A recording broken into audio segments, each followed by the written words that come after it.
Hi friends, வணக்கம். Video டிப்ஸும் உங்களுக்கு ரொம்பவே யூஸ்ஃபுல்லாக இருக்கும். அதுக்கு முன்னாடி நம்ம சேனல் மொதல் தர பார்க்குறீங்களா, மறக்காமல் சப்ஸ்கிரைப் பண்ணுங்கள், லைக் பண்ணுங்கள், ஷேர் பண்ணுங்கள், ஹைப் பண்ணிக்கோங்க. நம்ம சேனல் வீடியோக்கள் நிறைய பேர் பார்த்து சப்போர்ட் பண்ணுறீங்க. தொடர்ந்து இதே ஆதரவு கொடுங்க. நிறைய பேர் இந்த துவரம் பருப்பை அரிசி கழுவின தண்ணியில் வேக வைப்பீங்க. இன்றைக்கி சாம்பார் தாங்க. அதுக்கு பருப்பு வேக வைக்க போகிறேன். அரிசி கழுவின தண்ணியில் தான் வேக வைக்க போகிறேன். இந்த அரிசியை நீங்கள் ஊற வைக்கும்போது தண்ணி அளவு கம்மியாக வச்சு ஊற வைக்காதீங்க. அரிசி நல்லா ஊறினா தாங்க சாதம் நல்லாயிருக்கும். அதனால் தண்ணி அளவு அதிகமாக வச்சு ஊற வச்சுக்கோங்க.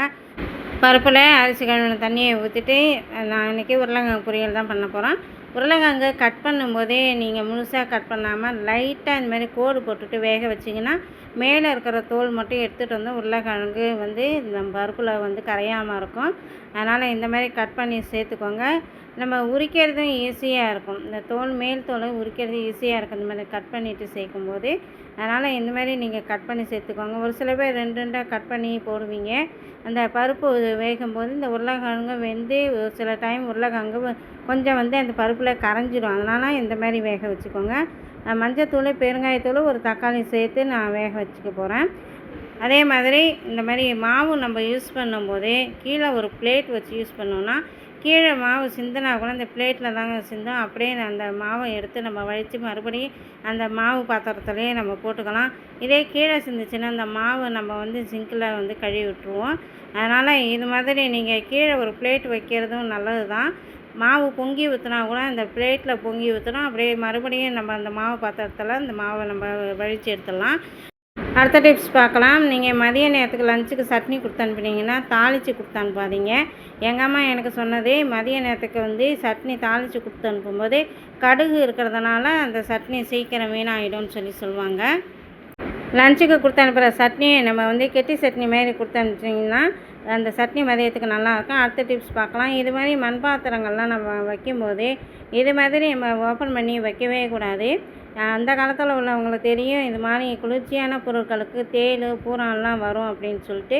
அதனால் இந்த மாதிரி பாத்திரங்களை நல்லா கழுவி தொடச்சி வெயிலில் வச்சுட்டு அதுக்கப்புறம் எடுத்து இதுமாரி தலைகீழாக வச்சுருங்க. தலைகீழாக வச்சுட்டிங்கனாலும் அந்த பாத்திரத்துக்குள்ளே எந்த பூச்சியுமே நுழையாது. அந்த காலத்துலலாம் நம்ம சின்ன பிள்ளையாக இருக்கும்போது இந்தமாதிரி மண் பாத்திரங்கள்லாம் டக்குன்னு கை வைக்கும்போது தேள், பூரான்லாம் இருந்து கடிச்சிருக்கும். எனக்கே இந்த அனுபவம் இருக்குது. அதனால் இது மாதிரி பாதுகாப்பாக வச்சுட்டோன்னே எந்த பயமும் கிடையாது. இல்லை இடம் நெருக்கடியாக இருக்குன்னா இது மாதிரி ஒன்று மேலே ஒன்று வச்சு கூட நீங்கள் ஒரு ஓரமாக கைப்படாத இடத்துல வச்சுக்கோங்க. அமாவாசைக்கு மொதல் நாளே சாமி பாத்திரம்லாம் விளக்கி இது மாதிரி மஞ்சள் குங்குமம் வச்சு ரெடி பண்ணியாச்சு. இப்போ நான் ஒரு டிப்ஸ் சொல்கிறேன் பாருங்க. நீங்கள் மஞ்சள் குங்குமம் வைக்கிறீங்கன்னா இப்போ பிளேட்டு, இப்போ இல்லைன்னா இந்த மாதிரி கரண்டிங்க, ஒரு சில விளக்குகளில், அப்படி இல்லைன்னா அந்த தண்ணி வைக்கிற பாத்திரம், இந்த மாதிரி பொருட்களில் நீங்கள் மஞ்சள் குங்குமம் இல்லை சந்தன குங்குமம் வைக்கும்போது வச்ச இடத்துலையே வைக்காதீங்க. இடம் மாற்றி மாற்றி வைங்க. வச்ச இடத்துல வைக்கும்போது அந்த குங்குமம், மஞ்சள் வைக்கிற இடம் எப்போவுமே அந்த இடத்துல கருப்பாக இருக்கிற மாதிரியே இருக்கும். அந்த இடத்துலையே நிறம் மாதிரி இருக்கும். அதனால் இடம் மாற்றி மாற்றி வைக்கும்போது நமக்கு அந்த பிளேட்டு நல்லாவே இருக்கும். நான் அப்படி தான் இடம் மாற்றி மாற்றி வைக்கிறது. நீங்களும் அந்த ஐடியாவை ஃபாலோ பண்ணி பாருங்கள். அதே மாதிரி நம்ம விளக்குக்கு பொட்டு வைக்கும்போதும் கொஞ்சம் மாற்றமாக வைக்கணும். இப்போ நான் அந்த ஊதுவத்தி ஸ்டாண்டுக்கு வச்சு காட்டுறேன் பாருங்கள். ஏற்கனவே நான் வேறு இடத்துல வச்சேன். இப்போ இடம் மாற்றி வைக்க போகிறேன்.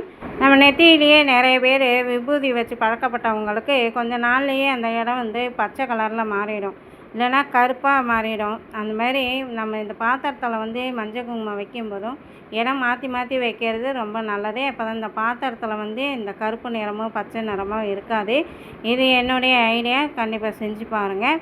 அதே மாதிரி நீங்கள் குங்குமம் வைக்கிற மாதிரி இருந்தால் இதுமாரி கீழே ஒரு பெரிய பிளேட்டு வச்சுட்டு அதுக்கப்புறம் குங்குமம் வச்சிங்கன்னா கீழே குங்குமம் சிதறாமல் இருக்கும். அதே மாதிரி நீங்கள் சந்தனம், இந்த மாதிரி குங்குமம், மஞ்சள் இது மாதிரி எடுத்திங்கன்னா ஒரு விரலில் சந்தனத்தை எடுத்துக்கோங்க, ஒரு விரலில் குங்குமம் எடுத்துக்கோங்க. சந்தனம் எடுத்து அரைய வரனால நீங்கள் குங்குமத்தை எடுக்காதீங்க. ஏன்னா சந்தனம் நம்ம இந்த குங்குமம் கலந்து இருந்துச்சுன்னா கொஞ்ச நாள்லேயே ஒரு மாதிரி ஸ்மெல் அடிக்க ஆரம்பிச்சிடும், வீணாகவும் போயிடும். அதனால் நீங்கள் தனித்தனியாக வச்சுக்கோங்க. இப்போ சந்தனம் இருக்குது, இப்போ குங்குமம். இப்போ நான் எப்படி எடுக்கிறதுனுங்கிறது காட்டுறேன் பாருங்கள். ஒரு விரலால் சந்தனத்தை எடுத்துகிட்டு ஒரு விரலால் குங்குமத்தை எடுக்கணும். எப்போவுமே குங்குமம் நான் காட்டியிருக்கிற மாதிரி தாங்க எடுத்து நம்ம போட்டு வைக்கணும். ஒரு சில டைம் அவசரத்துக்கு டக்குன்னுட்டு ஒரு விரலாலேயே வச்சுருவோம். ஆனால் இதுக்கு மேற்பட்டு இந்த ஐடியாவை செஞ்சு பாருங்கள். பூஜை அறையில் இருக்க வேண்டிய முக்கியமான பொருளில் கண்ணாடியும் ஒன்றுங்க. நம்ம குலதெய்வத்தை இந்த கண்ணாடி மூலிமா தெரிஞ்சுக்கலாம் அப்படின்னு சொல்லுவாங்க. இதே ஏற்கனவே நிறைய வீடியோக்களை சொல்லியிருக்கேன். கண்டிப்பாக இந்த கண்ணாடி இருக்கணும். கண்ணாடியில் நம்ம முகத்தை பார்க்கக்கூடாது. அவசரத்துக்கு கண்ணாடி இல்லை டக்குன்ட்டு சாமி ரூமில் இருக்கிற கண்ணாடியில் முகத்தை பார்த்துக்கலாம் அப்படின்னு சொல்லிட்டு பார்க்கக்கூடாது.